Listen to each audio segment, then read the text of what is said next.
Sebagai umat beriman, patutlah kita haturkan puji dan syukur kita kehadirat Tuhan yang Maha Kuasa.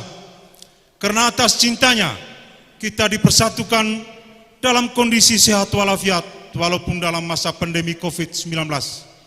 Karena kasihnya, kita dipersatukan di dalam tempat ini dalam rangka debat terbuka pasangan calon pada pemilihan Bupati dan Wakil Bupati Ngada tahun 2020.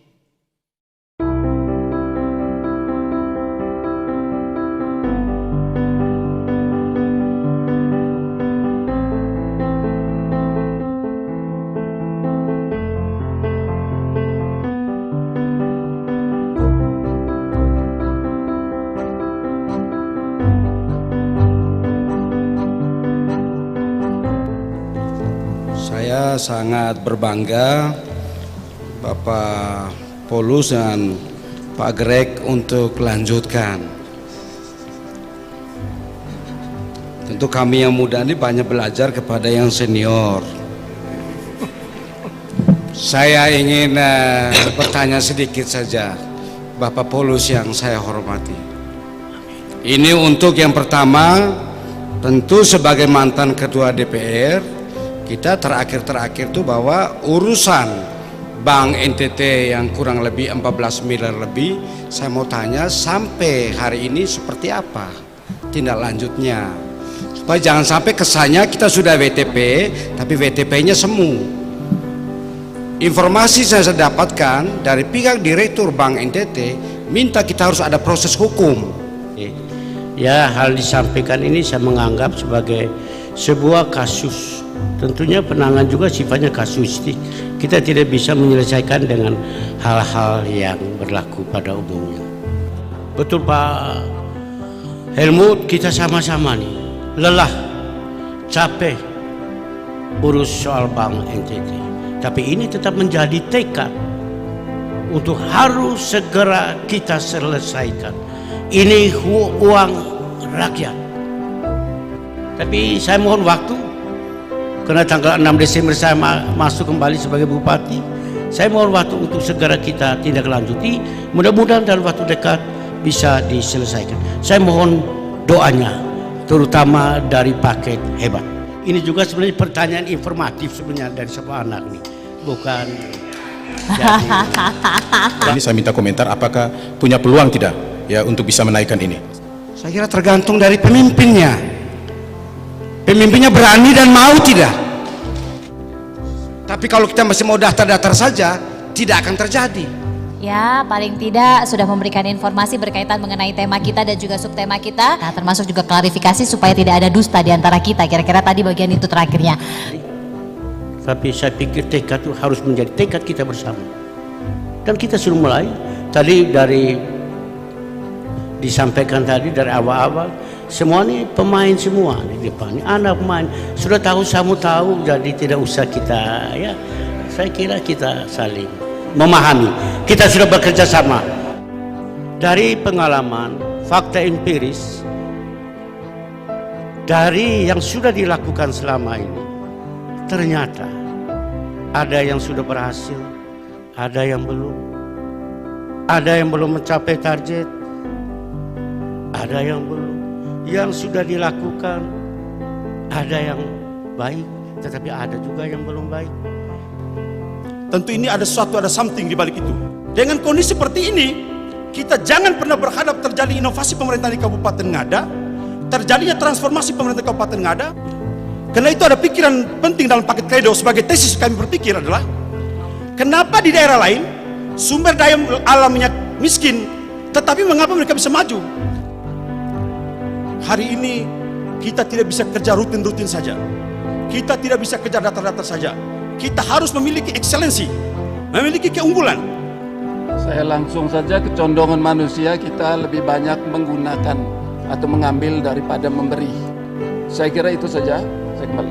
Akan tetapi Bapak Mama sekalian, Helmut Waso, Kristoloko, Raimunus Bena, ini bagian yang juga tidak terpisahkan dari Mulus Jili 1 dan Mulus Jili 2, Bapak Mama sekalian. Tentu banyak refleksi kita bersama-sama dengan para pemimpin kita terdahulu. Saya kira itu. Kami ingin menetapkan pemerintahan baru ke depan sebagai manajemen pemerintahan baru berbasis nilai. Ya, itu yang ingin kami bangun ke depan. Tidak hanya mengubah culture, sampai dengan culture itu berubah, sampai pada munculnya value, nilai dalam masyarakat, nilai kebaikan, kebenaran, kejujuran, yang tidak hanya di hidup masyarakat, tetapi juga oleh aparatur pemerintah, oleh kami para pejabat politisi. Sehingga menurut saya, meskipun ini sulit, kami berkeyakinan culture itu kolere, mengubah suatu keadaan, dan itu manusia yang punya akal budi, saya yakin itu bisa berubah, kecuali dia tidak punya akal budi. Ini tugas pemerintah dari waktu ke waktu, terus memberikan edukasi kepada masyarakat, dengan terus memberikan motivasi kepada masyarakat. Bahwa selama ini ada kendala tentang menciptakan budaya kerja yang efektif dan melayani. Padahal kita punya AUPB, Asas Umum Pemerintahan yang baik. Nah, selama Bapak mengalami sendiri, apa sebenarnya kendala utama penerapannya dan strategi apa yang bisa dilakukan untuk bisa menggiatkan budaya kerja yang efektif dan melayani ini? Salah satu upaya yang harus kita lakukan adalah bagaimana kita memberi motivasi kepada sumber daya, khususnya sumber daya aparatur, dalam rangka meningkatkan kinerja. Ya, yang sudah kita perlakukan selama ini adalah pemberian tunjangan kinerja. Perubahan mindset ini memang membutuhkan, sekali lagi membutuhkan waktu. Tetapi dalam konsep kami sebagaimana kami selalu tawarkan, visioner, jangka panjang. Jadi harus dimulai dan itu harus dilakukan. Ketika itu bisa kita lakukan, harus disertai dengan regulasi. Ya, regulasi. Perda itu dibuat. Perda itu bukan hanya dibuat, kemudian dibiarkan begitu saja dan mandul, tetapi harus ada pengawasan dan ada tindakan yang harus dilakukan, ada sanksi yang harus diberikan.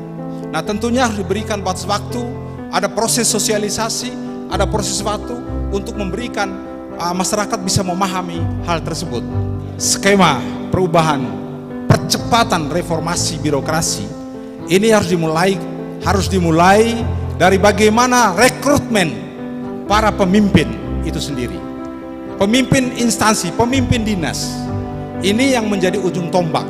Harus kembali kepada aturan, kembali kepada mekanisme, kembali kepada kompetensi, kembali kepada prestasi, dan tidak melihat siapa dia, keluarga atau dari partai politik mana, tetapi harus kembali ke profesionalisme. Selama ini yang menjadi sulit itu adalah soal kebersamaan. Bagaimana pemerintah mendorong pihak swasta untuk berkreasi, untuk bisa menginvestasikan dana untuk pengembangan ataupun melakukan pengembangan usaha-usaha di Kabupaten Ngada. Saya salah satu investor yang memang tidak diperhatikan oleh pemerintah Ngada, ya. Saya salah satu. Sejak 10 tahun yang lalu, 15 tahun yang lalu, saya sudah melakukan investasi untuk mengembangkan dunia pendidikan tinggi di Ngada, Citra Bakti.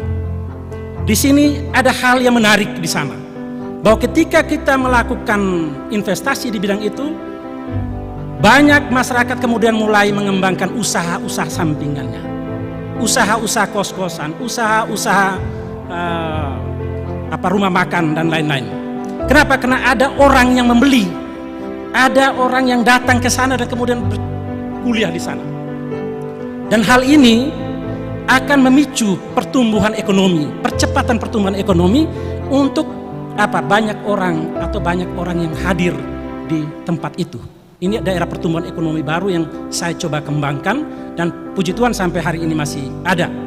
Dan hal ini dengan kehadiran ribuan mahasiswa akan dapat membeli sayur yang tadi diproduksi oleh paket 1, paket 2, paket 3, paket 4 itu kami layan kemudian membelinya karena banyak orang di sana. Untuk itu yang perlu dilakukan ke depan adalah bagaimana pemerintah perlu mengembangkan daerah-daerah pertumbuhan ekonomi baru. Seperti Riung, ada kawasan pariwisata tapi belum dilakukan tata ruang atau persiapan bagaimana ada ruang untuk orang berinvestasi. Soa, itu juga ada potensi pariwisata, bandar udara, tapi belum ada keseriusan untuk bagaimana mengembangkan daerah itu sehingga ada investasi yang masuk. Aimere, demikian juga Mataloko dan sekitarnya. Nah, ini adalah potensi-potensi yang bisa dikembangkan. Hanya sekarang kita butuh kerjasama, butuh pihak swasta untuk membantu di sini. Karena kalau tidak dilibatkan pihak swasta, saya kira dana pemerintah juga kuat berapa untuk bagaimana memulai. Yang mungkin yang dibantu oleh pemerintah infrastruktur. Infrastruktur itu menjadi penting, memudahkan akses bagi investor untuk datang. Saya 10 tahun yang lalu membangun Malanusa itu hutan, tanpa ada investasi apa-apa, tetapi di sana kemudian berkembang menjadi daerah pertumbuhan ekonomi baru. Saya sudah memberikan beasiswa kurang lebih 1.500 mahasiswa. Kurang lebih sekarang saat ini ada sekolah gratis yang saya kembangkan, SMP, SMA gratis, bidang sepak bola.